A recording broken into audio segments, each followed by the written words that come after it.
ನಮಸ್ತೆ ಸ್ನೇಹಿತರೆ, ಎಂದಿನಂತೆ ನೀವೆಲ್ಲರೂ ಚೆನ್ನಾಗಿದ್ದೀರಾ ಅಂತ ಭಾವಿಸ್ತಾ ಇರ್ತೀನಿ. ವ್ಲಾಗನ್ನ ನಿಮ್ಮ ಮುಂದೆ ಪ್ರಸ್ತುತ ಪಡಿಸ್ತಾ ಇದ್ದೀನಿ. ಇವತ್ತಿನ ವ್ಲಾಗಲ್ಲಿ ನನ್ನ ಮಾಮೂಲಿ ದಿನಚರಿ ಆಗಿರುತ್ತೆ. ವಿಶೇಷವಾಗಿ ಏನಿರಲ್ಲ, ನಾರ್ಮಲ್ ಆಗಿ ಈ ನಾಯಿಗಳು ಕೆಲಸಗಳೆಲ್ಲ ಇದೆ ನಮ್ದು. ಇದಕ್ಕಿನ್ನ ಹೆಸರು ಏನು ಇಟ್ಟಿಲ್ಲ. ನನ್ನ ಮಗ ಹೆಸರೆಲ್ಲ ಲಿಸ್ಟ್ ಮಾಡಿದಾನೆ, ಬಟ್ ಅವನು ಬೇರೆ ಬೇರೆ ಹೆಸರು ಕರೆದ. ನಮ್ಗೆ ಇಷ್ಟ ಆಗಿಲ್ಲ, ಅದಕ್ಕೆ ನಾವೇನು ಕರಿತಾ ಇಲ್ಲ.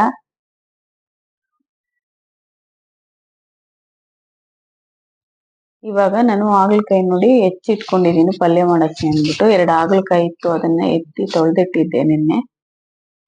ನನ್ನ ಮಗಳದು ತಲೆ ಸ್ನಾನ ಆಯ್ತು, ನಂದು ಆಯ್ತು. ಈಗ ಅಡ್ಗೆಗೆ ಅನ್ನಕ್ಕೆ ಇಟ್ಟಿದೀನಿ. ಒಂದ್ ಕಡೆ ಹಾಗಲಕಾಯಿ ಹಂಗೆ ಫ್ರೈ ತರ ನಂಚಿಕೆಗೆ ಚೆನ್ನಾಗಿರುತ್ತೆ ಅಂತ ನೋಡಿ ಈ ತರ ಅಚ್ಕಾರದ ಪುಡಿ, ಧನಿಯಾ ಪುಡಿ ಎಲ್ಲ ಹಾಕ್ತೀನಿ. ಇವಾಗ ಅಚ್ಕಾರದ ಪುಡಿ ಒಂದೇ ಹಾಕಿರೋದು, ಯಾಕೆಂದ್ರೆ ಫಸ್ಟ್ ಖಾರನ ತಾಗ್ಸಿದ್ರೇನೆ ಇದು ಕಹಿ ಅಂಶ ಬೇಗ ಅದು ಇದಾಗುತ್ತೆ, ಮತ್ತೆ ಕಡಿಮೆ ಆಗುತ್ತೆ ಕಹಿ ಅಂಶ. ನಮಗೆ ತಿನ್ನುವಾಗ ಕಹಿ ಅನ್ಸಲ್ಲ. ನೀವು ಕೂಡ ಮಾಡ್ಕೊಳ್ಳಿ. ಒಳ್ಳೆ ನಂಚಿಕೆಗೆ ಒಂದು ಕಬಾಬ್ ತರಾನೇ ಇರುತ್ತೆ ಅಂತ ಹೇಳ್ಬೋದು. ನನ್ಗಂತೂ ತುಂಬಾ ಇಷ್ಟ ಈ ತರ. ನೀರಂತೂ ಒಂದು ಡ್ರಾಪ್ ನೀರುನು ನಾನು ಇದಕ್ಕೆ ಟಚ್ ಮಾಡಲ್ಲ. ಎಣ್ಣೆಲ್ಲೇ ನಾನು ಇದನ್ನ ಬಾಡಿಸ್ಬಿಟ್ಟು ಅದ್ರ ಕಹಿ ಅಂಶ ಎಲ್ಲ ಡ್ರೈ ಆಗ್ಬೇಕು, ಅದು ಆ ರೀತಿಯಾಗಿ ಮಾಡ್ತೀನಿ. ಇವಾಗ ಬರೀ ಉಪ್ಪು ಮತ್ತು ಅಚ್ಕಾರದ ಪುಡಿಲಿ ಅದ್ ಬೇಯ್ಬೇಕು. ಆ ಖಾರ ಅಂಶ ಅದಕ್ಕೆ ಹಿಡ್ಕೊಂಡಾಗ ಅದ್ರಲ್ಲಿರೋ ಕಹಿ ಅಂಶ ಕಡಿಮೆ ಆಗುತ್ತೆ. ಅದಕ್ಕೋಸ್ಕರ ಹಾಗೆ ನಾನು ಸಾಂಬಾರ್ಗಾದ್ರೂ ಅಷ್ಟೇನೆ, ಬೇಳೆ ಎಲ್ಲ ಆಗಿ ಇದನ್ನು ತರಕಾರಿ ಎಲ್ಲಾ ತರಕಾರಿ ಜೊತೆಗೆ ಇದು 1 ಅಥವಾ 2 ಹಾಗಲಕಾಯಿ ಹಾಕ್ತೀನಿ. ಅವಾಗ ಏನಾಗುತ್ತೆ, ಬರೀ ಖಾರ ಪುಡಿ, ಅರಿಶಿನ ಪುಡಿ, ಉಪ್ಪು ಇಷ್ಟು ಮಾತ್ರ ಹಾಕಿರ್ತೀನಿ. ಆಮೇಲೆ ಸಾಂಬಾರ್ ಪುಡಿನ ಲಾಸ್ಟ್ ಅಲ್ಲಿ ಅದೆಲ್ಲ ಬೇಯಿಸಿ ಆದ್ಮೇಲೆ ಅವಾಗ ಏನಾಗುತ್ತೆ, ಖಾರನ ಅಬ್ಸರ್ವ್ ಮಾಡುತ್ತೆ ಹಾಗಲಕಾಯಿ. ಅವಾಗ ಕಹಿ ಅಂಶನ ಆಚೆ ನಮ್ಗೆ ಗೊತ್ತಾಗೋದಿಲ್ಲ. ಆ ರೀತಿಯಾಗಿ ಟೇಸ್ಟ್ ಇರುತ್ತೆ. ನೋಡಿ ಆಚೆ ಬಂದಿದ್ದೀನಿ ನಾನು. ಇವುಗಳಿಗೆ ಬೆಳಗ್ಗೆ ಎಲ್ಲ ಅನ್ನ ಎಲ್ಲ ಹಾಕಾಗಿತ್ತು. ತಿರ್ಗಾ ಒಂದ್ ಟ್ರಿಪ್ಪು ಹಾಲು ಕೂಡ ಹಾಕಿದ್ದೆ. ಈಗ ಮತ್ತೆ ಅವಕ್ಕೆ ಹಾಲು ಬೇಕಾಗಿದೆ. ಅದಕ್ಕೆ ಇನ್ನ ಮರಿಗಳಿದಾವೆ. ನಮ್ಮ ಮನೆಯವರು ಪೆಡಿಗ್ರಿನೇ ಜಾಸ್ತಿ ಅಭ್ಯಾಸ ಮಾಡಿಸ್ಬೇಡಿ, ಅವು ಮತ್ತೆ ಮೂಳೆ ಮಾಂಸ ಅಂತ ಅಂದ್ರೆ ತುಂಬಾ ಅಚ್ಚು. ಮಕ್ಳಿರೋ ಮನೇಲಿ ನಾಯಿಗಳು ತುಂಬಾ ಇದಾಗ್ಬಿಡ್ತವೆ, ಬೇಡ ಕಚ್ಚೋದು ಅದೆಲ್ಲ. ಈಗ ಸದ್ಯಕ್ಕೆ ಹಾಲೇ ಹಾಕ್ತೀನಿ. ಇವಾಗ ನೋಡಿ, ಇದು ಚೆನ್ನಾಗಿ ಕಾಯಿಸಿ ಗಟ್ಟಿಯಾಗಿ ಇರೋ ಹಾಲು, ಅಂದ್ರೆ ನಾರ್ಮಲ್ ಪಾಕೆಟ್ ಹಾಲೆ. ಡೈರಿನೂ ಇದೆ ಇಲ್ಲಿ, ಬಟ್ ಇವನು 6 ಗಂಟೆ 5:45 6 ಗಂಟೆ ಕೊಡ್ತಾರೆ. ಅಷ್ಟೊತ್ತಿಗೆ ಎದ್ದು ಹೋಗ್ಬೇಕಲ್ಲ, ಆಮೇಲೆ ಅದು ಸ್ಟೋರ್ ಮಾಡಕ್ ಆಗಲ್ಲ ಡೈರಿ ಹಾಲು. ಅದಕ್ಕೋಸ್ಕರ ಪ್ಯಾಕೆಟ್ ಹಾಲಾದ್ರೆ ಫ್ರಿಜ್ ಅಲ್ಲಿ ಇಟ್ರೆ, ಇವತ್ತು ತಗೊಂಬಂದ್ರೆ ಮಳೆ ಗಿಳೆ ಬರ್ತಾ ಇತ್ತು, ತುಂಬಾ ಆಚೆ ಹೋಗಕ್ ಆಗಲ್ಲ ಅಂದ್ರು ನಾಳೆಗೂ ಅದನ್ನ ಕಾಯಿಸ್ಕೊಂಡು ಯೂಸ್ ಮಾಡ್ಕೊಂತೀವಿ. ಡೈರಿ ಹಾಲು ಮುಂಚೆ ತರಿಸ್ತಾ ಇದ್ದೆ, ತುಂಬಾ ಚೆನ್ನಾಗಿರುತ್ತೆ ಡೈರಿ ಹಾಲು. ಸ್ವಲ್ಪ ಗಟ್ಟಿನೂ ಇರುತ್ತೆ, ಯಾಕೆಂದ್ರೆ ಎಲ್ಲ ಎಮ್ಮೆ ಹಾಲಿಂದ ಹಿಡ್ದು ಹಸು ಮಿಕ್ಸ್ ಹಾಲು ಆಗಿರುತ್ತೆ. ಅದರಿಂದ ಅದು ತುಪ್ಪ ಮಾಡಕ್ಕೆ ತುಂಬಾ ಚೆನ್ನಾಗಿರುತ್ತೆ. ಮಕ್ಕಳಿಗೆ ಎಮ್ಮೆದು ತುಪ್ಪ ಕೊಟ್ರೆ ತುಂಬಾ ಆರೋಗ್ಯಕ್ಕೆ ಒಳ್ಳೇದು, ಪೌಷ್ಟಿಕವಾದ ತುಪ್ಪ ಆಗಿರುತ್ತೆ. ಕೆಲವು ಕಡೆ ಮಕ್ಕಳಿಗೆ ಹಸು ಅದೇ ಕೊಡ್ತಾರೆ ತುಪ್ಪ, ಕೆಲವು ಕಡೆ ಹಿಂಗೆ. ನಮ್ ಕಡೆ ಎಲ್ಲ ಮಿಕ್ಸ್ ಇರೋದು ಕೊಡ್ತಾರೆ, ಎಮ್ಮೆ ತುಪ್ಪನೂ ಎಲ್ಲ ಕೊಡ್ತಾರೆ. ಇವಾಗ ನಾಯಿಗಳ ಜೊತೆ ಸ್ವಲ್ಪ ಆಟ ಆಡಿ ಆಯ್ತು. ತಲೆ ಸ್ನಾನ ಎಲ್ಲ ಬಿಚ್ಕೊಂಡು ಚೆನ್ನಾಗಿ ಒಣಗಿಸ್ಕೋಬೇಕು, ಬಿಸಿಲಿದೆ, ಒಣಗಿಸ್ಕೊಳಮ್ಮ ಅಂತ ಹೇಳ್ತಾ ಇದೀನಿ. ನೋಡಿ ಇವು ಹೀಗೆ ಹಾಲೆಲ್ಲ ಖಾಲಿಯಾಗಿದೆ. ಅದೊಂದ್ ಸ್ವಲ್ಪ ಟೇಸ್ಟ್ ಇತ್ತಲ್ವಾ ಗಟ್ಟಿ ಹಾಲು, ಒಳ್ಳೆ ಕಂಡೆನ್ಸ್ ಮಿಲ್ಕ್ ತರ ಆಗೋಗಿತ್ತು. ಅದಕ್ಕೆ ಅವಕ್ಕೆ ಇಷ್ಟ ಆಗ್ಬಿಟ್ಟಿದೆ, ಇನ್ನ ಹಾಕ್ತಾರ ಅಂತ ನೋಡ್ತಾ ಇದೆ. ಇದ್ರದ್ದೇ ಅರ್ಧ ಕೆಲ್ಸ ಆಗ್ಬಿಟ್ಟಿದೆ ಸ್ನೇಹಿತರೆ ನನ್ಗೆ. ಫುಲ್ಲು ಟಾಯ್ಲೆಟ್ ಎಲ್ಲ ಮಾಡಿ ಮತ್ತೆ ನಾವು ಅದೆಲ್ಲ ತೊಳ್ಕೊಂಡು ಆಚೆ ಹೋಗಲ್ಲ ಅಂದ ಯಾವಾಗ್ಲೂ ತೊಳಿತಾನೆ ಇರ್ಬೇಕು. ದಿನಕ್ಕೆ 2 ಸಲ ಹಂಗ್ ತೊಳಿತಾನೆ ಇರ್ತೀನಿ, ಇಲ್ಲಿಂದ ಕೆಳಗ್ ಮೆಟ್ಲು ಗಂಟನು. ಸಾಕಾಗೋಗುತ್ತೆ. ನನ್ ಬೇರೆ ಕೆಲ್ಸಗಳು ಮಾಡೋದು ತುಂಬಾ ಕಷ್ಟ ಆಗೋಗ್ಬಿಡುತ್ತೆ, ಏನ್ ಮಾಡಕ್ಕಾಗಲ್ಲ.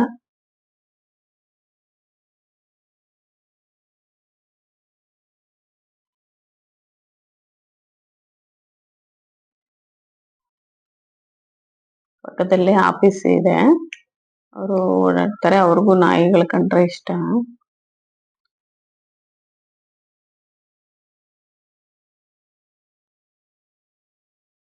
ನಾನು ಕೂದ್ಲೆಲ್ಲ ಒಣಗಿಸ್ಕೋಬೇಕು. ನಂದೇನಂತ ದಪ್ಪ ಕೂದ್ಲಿಲ್ಲ, ಕಮ್ಮಿ ಇದೆ. ಮೇಲ್ಗಡೆ ಹೋಗ್ಬೇಕು. ಇವುಗಳನ್ನು ಬಿಟ್ಬಿಡೋಣ ಅಂತ, ಇಲ್ಲಾಂದ್ರೆ ತುಂಬಾ ಗಲೀಜ್ ಮಾಡ್ಬಿಡ್ತವೆ. ಪದೇ ಪದೇ ತೊಳಿತಾ ಇರಕ್ಕೂ ಆಗಲ್ಲ. ಅಲ್ಲೇ ಬೆಳಗಿಂದ 2 ಟೈಮ್ ತೊಳ್ದಾಯ್ತು, ಅದಕ್ಕೆ ಮೇಲ್ ತಗೊಂಡೋಗಿ ಇಡ್ತೀನಿ ಇವನ್ನ.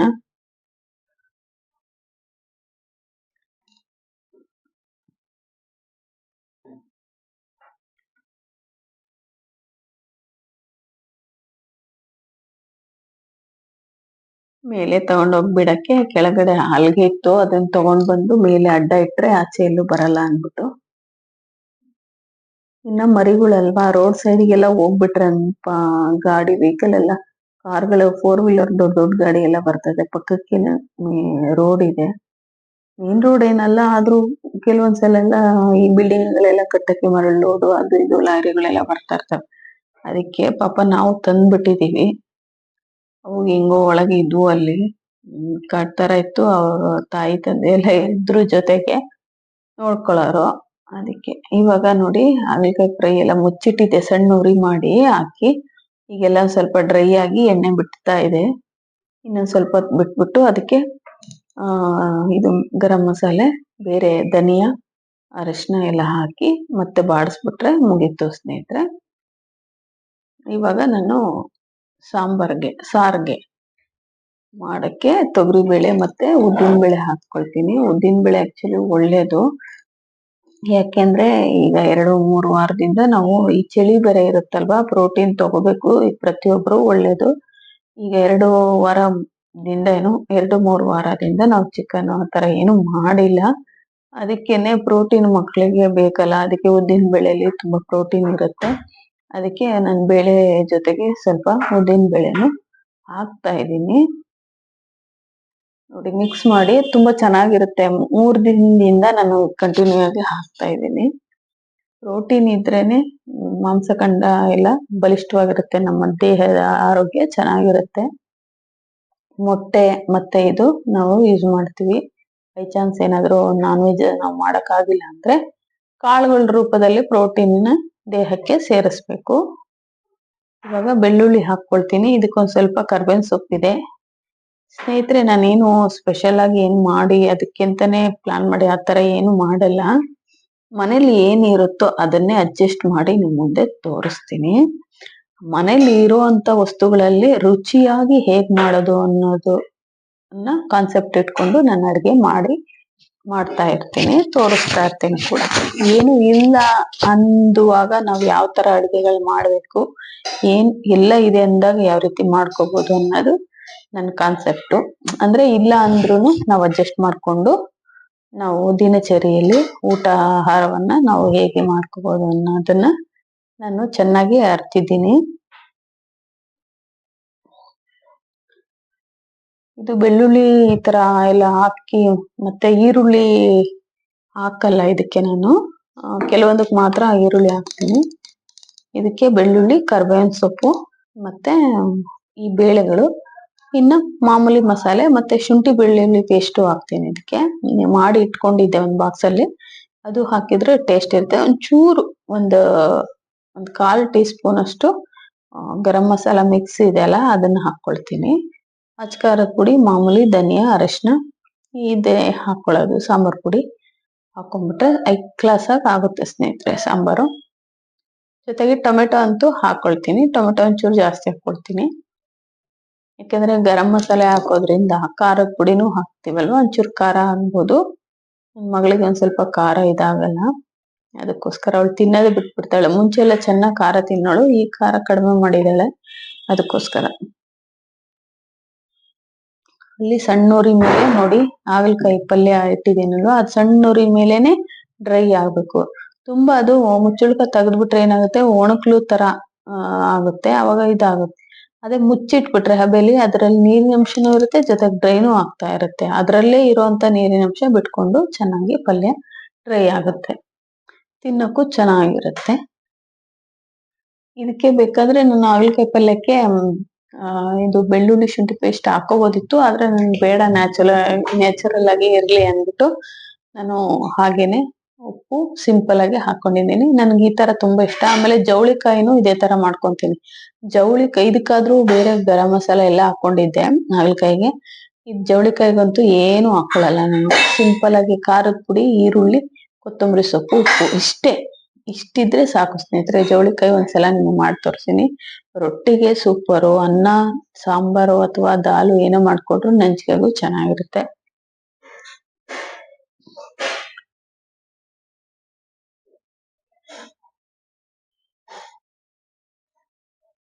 ಇವಾಗ ಬೆಳ್ಳುಳ್ಳಿ ಎಲ್ಲ ಸುಲ್ಕೊಂಡಾಯ್ತು. ಬೇಳೆ ಇದನ್ನೆಲ್ಲ ತೊಳ್ಕೊಳ್ತೀನಿ ಫಸ್ಟ್. ಇದನ್ನ ಒಂದೆರಡು ಸಲ ನೀರಾಗಿ ನೀಟಾಗಿ ತೊಳ್ಕೊಂಡಾದ ನಂತರ ಇದಕ್ಕೆ ಕರ್ಬೇವಿನ ಸೊಪ್ಪು ತೊಳೆದ್ಬಿಟ್ಟು ಹಾಕ್ತೀನಿ, ಟೊಮೆಟೊ ಹೆಚ್ಚಾಕಿ ಮಿಕ್ಕಿರೋ ಮಸಾಲೆಗಳು ನಾನು ಹೇಳಿದ್ದೀನಿ ಅಲ್ವಾ, ಅಚ್ಕಾರದ ಪುಡಿ, ಧನಿಯಾ ಎಲ್ಲ, ಅರಿಶಿನ ಮತ್ತೆ ಒಂಚೂರು ಗರಂ ಮಸಾಲೆ, ಶುಂಠಿ ಬೆಳ್ಳುಳ್ಳಿ ಪೇಸ್ಟ್ ಕೂಡ. ಅನ್ನ ಆಲ್ರೆಡಿ ಆಗಿದೆ. ಈಗ ನೋಡಿ ಇವನ್ನ ತೊಳ್ಕೊಳ್ತೀನಿ. ಕರ್ಬೇವಿನ ಸೊಪ್ಪು ಸ್ನೇಹಿತರೆ ನಮ್ಮ ಮನೇಲಿ ತಂದಾಗ ಹಸಿ ಇದ್ರೆ ಮಾತ್ರ ನಾನು ಒಗ್ಗರಣೆಗೆ ಹಾಕೊಳ್ತೀನಿ.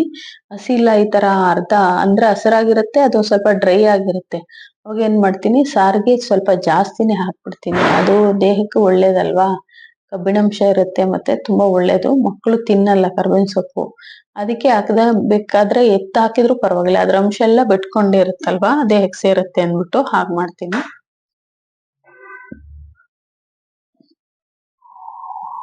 ಹೀಗೆಲ್ಲ ನೀಟಾಗಿ ತೊಳೆದು ನೀರು ಬಸ್ಕೊಂಡು ಬೇರೆ ಇನ್ನೊಂದು ದೊಡ್ಡ ಕುಕ್ಕರ್ಗೆ ಹಾಕಿ ಮಾಡ್ತೀನಿ. ಇದ್ರಲ್ಲಿ ಎಲ್ಲ ಮಿಕ್ಸ್ ಮಾಡಕ್ಕೆ ಏನೇನ್ ಹಾಕ್ತೀನೋ ಅದನ್ನ ಇಂಗ್ರೀಡಿಯೆಂಟ್ಸ್ ಇದೇ ಕುಕ್ಕರಲ್ಲೇ ಹಾಕೊಂಡು ಇಟ್ಕೊಂಡಿರ್ತೀನಿ. ದೊಡ್ಡ ಕುಕ್ಕರ್ಗೆ ಹಾಕ್ಬಿಟ್ಟು ಬೇಯಿಸ್ತೀನಿ, ಯಾಕೆಂದ್ರೆ ಸಾಂಬಾರು ಸ್ವಲ್ಪ ಜಾಸ್ತಿ ಆಗುತ್ತಲ್ವಾ, ನೀರೆಲ್ಲ ಹಾಕ್ತೀವಿ ಅದಕ್ಕೆ. ಇವಾಗ ಟೊಮೊಟೋನ ತೊಳ್ಕೊಂಡು ಹೆಚ್ಕೊಳ್ತೀನಿ ನಾನು. ಹೆಚ್ಚಿಬಿಟ್ಟು ಇದಕ್ಕೆ ಎಲ್ಲ ಹಾಕ್ತೀನಿ.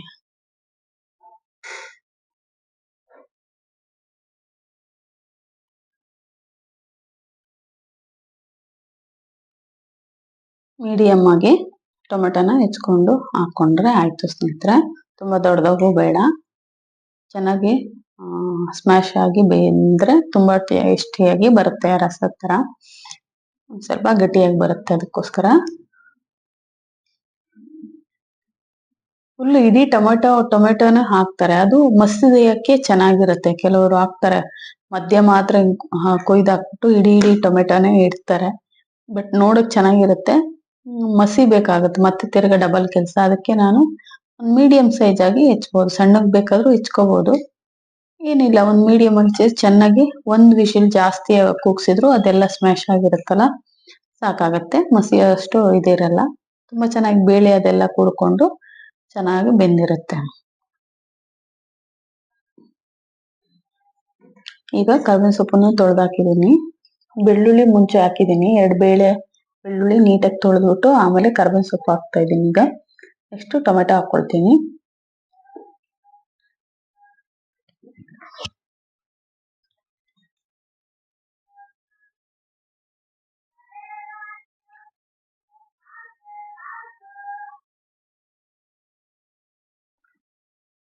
ಈಗ ಶುಂಠಿ ಬೆಳ್ಳುಳ್ಳಿ ಪೇಸ್ಟ್ ಇಷ್ಟ ಹಾಕೊಳ್ತೀನಿ, ಟೇಸ್ಟ್ ಆಗಿರುತ್ತೆ ಸ್ನೇಹಿತರೆ ಇದು ಕೂಡ.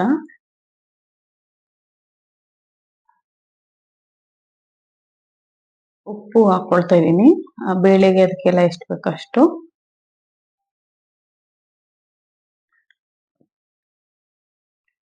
ಜೀರಿಗೆ ಸ್ವಲ್ಪ ಜೀರಿಗೆ ಕೂಡ ಹಾಕೊಳ್ತಾ ಇದ್ದೀನಿ, ಚೆನ್ನಾಗಿರುತ್ತೆ ಟೇಸ್ಟ್.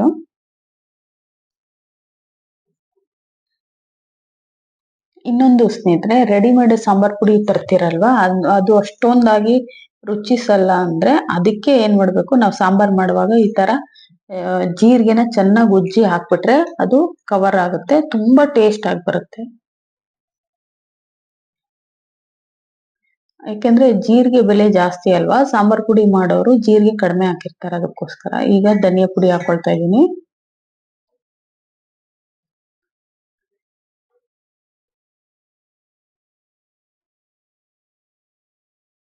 ಈಗ ಸಾಂಬಾರ್ ಪುಡಿ ಹಾಕೊಳ್ತೀನಿ, 1-2 ಸ್ಪೂನು.